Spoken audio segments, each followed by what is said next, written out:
Queridos estudiantes, vamos a iniciar este estudio histórico sobre la educación enunciando uno de los primeros, a Platón.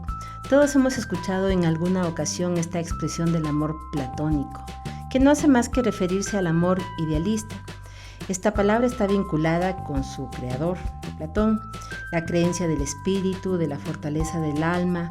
Todo esto lo analizaremos en los siguientes minutos y también a lo largo de esta materia. Vamos a empezar un poquito conociendo quién era Platón. No tenemos una fecha cierta de su nacimiento, pero probablemente estamos hablando del año 427 a.C. Fíjense ustedes qué interesante saber que él, al igual que muchos otros filósofos, tuvieron la suerte de estar en una familia acomodada, de buena posición, y por eso tienen la opción de estudiar. Este tipo de situación privilegiada le permitió a él algo que muy pocas personas en el mundo lograron. Fue alumno de Sócrates y como tributo a su profesor, a quien admiró mucho, desarrolló una nueva forma de expresión de pensamiento que es lo que se denomina actualmente como la dialéctica. Aunque esta palabra nos suene un poquito complicada, la dialéctica no es nada más que el arte de saber dialogar y de poder discutir. Para poder analizar un poquito más el pensamiento profundo de Platón, les invito también a que tomen dentro del aula, está un link que habla sobre el mito de las cavernas. Este video chiquitito con animación y muy interesante nos explica de una manera muy clara cuál es la manera idealista de ver el mundo y cuál era el pensamiento de Platón. Esto nos va a dejar un poquito más claros para poder continuar con esta clase. A continuación también es importante decirles que Platón tenía una percepción súper particular en su época. Estaba convencido de la fortaleza del alma en lo que tenía que definir la vida de cada ser humano. Y esta condición de tu alma te traía ya con un estatus, por decirlo de alguna manera, a la vida. Platón nos mencionaba que existía diferentes tipos de alma, que nosotros veníamos con esta alma. Si tenías un alma fuerte, un alma un tanto violenta, tu destino estaba ya dado para que seas parte del ejército, para que seas parte de la seguridad del Estado, para que defiendas, para que combatas.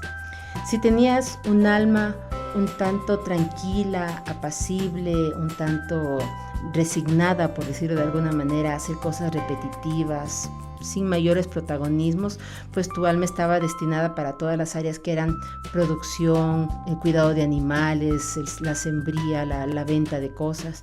Y había pocas almas, según Platón, que estaban destinadas a la política, a la filosofía.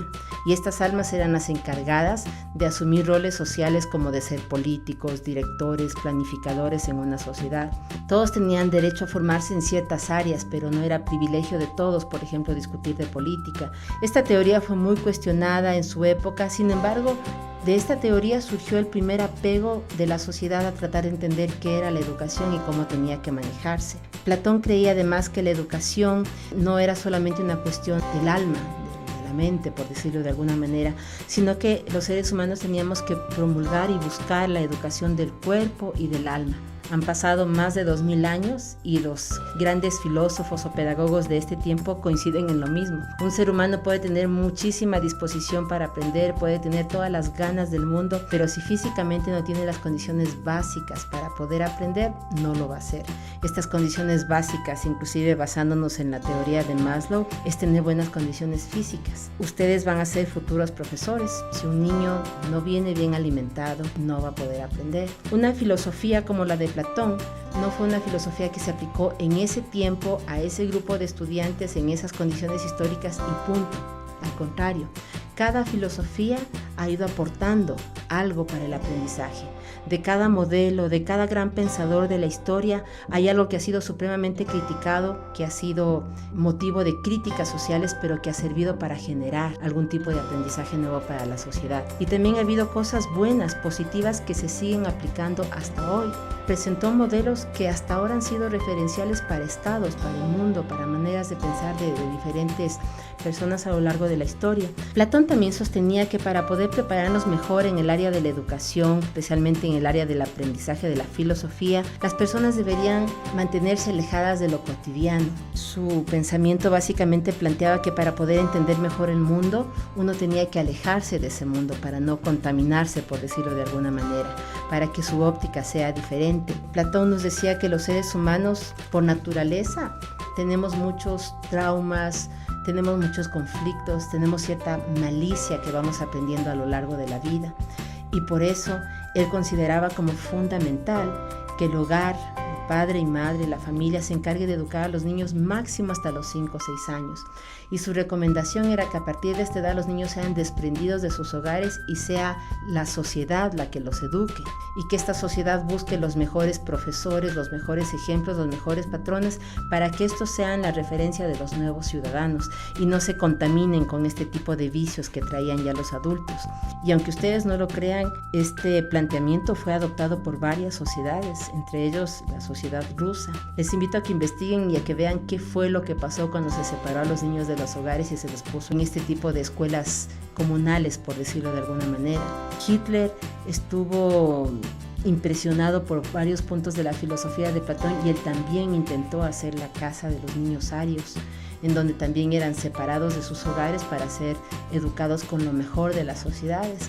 Sin embargo, en estos dos ejemplos que les acabo de citar, se presentó un tipo de resultado que no fue el óptimo y les invito a que investiguen y averigüen qué pasó con estos modelos. Platón escribió interesantes obras universales que no se referían únicamente a la educación, hablaba de la política, del manejo de los valores. También planteó ciertos temas que en su época, inclusive con él, no fueron ni siquiera aplicados. De todas maneras, se tocó puntos que hasta la actualidad son importantes, por ejemplo, la gratuidad de la educación, la equidad de género, que fíjense ustedes, se planteó en el tiempo de Platón y se borró con otros grandes pensadores, como Rousseau, por ejemplo, negó la educación para las mujeres. Les invito, como les mencioné hace un momentito, a investigar dónde se ha planteado y ha permanecido la filosofía de Platón, y muchos de los puntos que él mencionó en sus libros de filosofía, en sus publicaciones, se mantienen inclusive hasta la fecha.